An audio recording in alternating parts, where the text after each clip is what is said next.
was alone that the avalanche let go its hold. The Margolins were one of her families. They should have been safe. But everything she was, all the wealth, honor, and authority at her command, had proved just so many delusions of usefulness, inadequate to keep one tiny human being from death. She'd been called, and she had come. But before she could summon a doctor, while she'd stood in that dim room with its scrubbed floor and the threadbare, neatly tucked bedclothes, the wise, infant gray eyes held hers, and the child stopped breathing. Just stopped. The death of a badly wounded man was one thing. God knew she'd seen enough of that during the war. This was another matter altogether.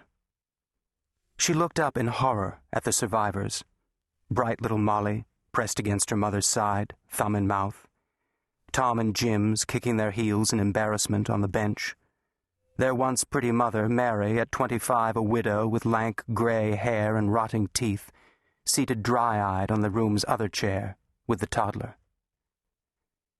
They'd named the infant Christopher, and because his family could not afford sentiment, he'd gone to the earth without his shroud. Her teeth chattered against the glass. Her fingers refused to carry the silver lighter to the cigarette.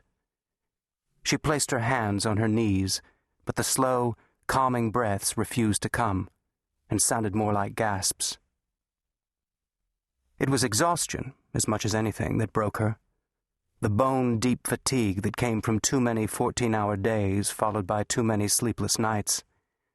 Rage had burned to ash long ago. Despair was her daily bread. But the bitter cold and the disgusting surroundings and the glimpse into those newborn eyes, heaped as they were on top of grinding worry and the devastating failure of love, made the world flare and consume itself. In the bleak, scorched hopelessness that followed, she broke. She bent forward over her knees, her arms curled around the back of her head as if to protect herself from a beating, and she wept.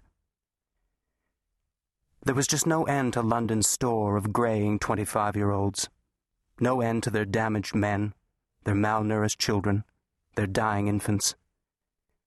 Huddled before the fireplace, she had a hallucinatory vision of the baby Christopher as a grain of sand, tumbling with 10,000 other grains through an hourglass.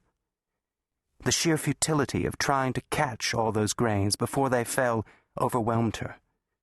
The sobs came so hard, she gagged on them.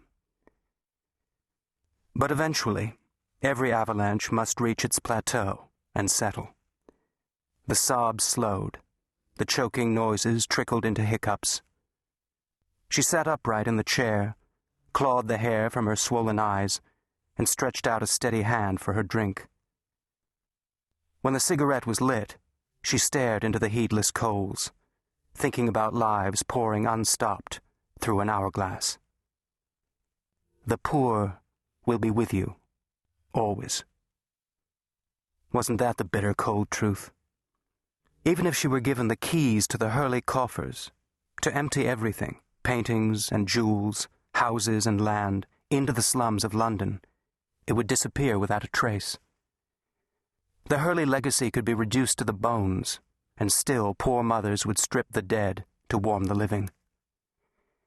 Yes, money narrowed the neck of the glass, slowing the stream. Money bought medicine, nutrition, warmth, education, giving the poor a chance against the downward pull of the sand. But it was so slow, so terribly, agonizingly slow. What the world needed was a cork to stop the flow completely. Some invention, some idea, some electrifying event that would not only galvanize the working classes, but would stick in the minds of the powerful like a stone in the neck of the hourglass, to cut off the flow of poor. Perhaps if she stayed here a while, alone and resting in the quiet, she might think of something. 2. March, 1926. The small man stood on the hilltop, naked beneath the gibbous moon, welcoming the air with his body. His clothing lay neatly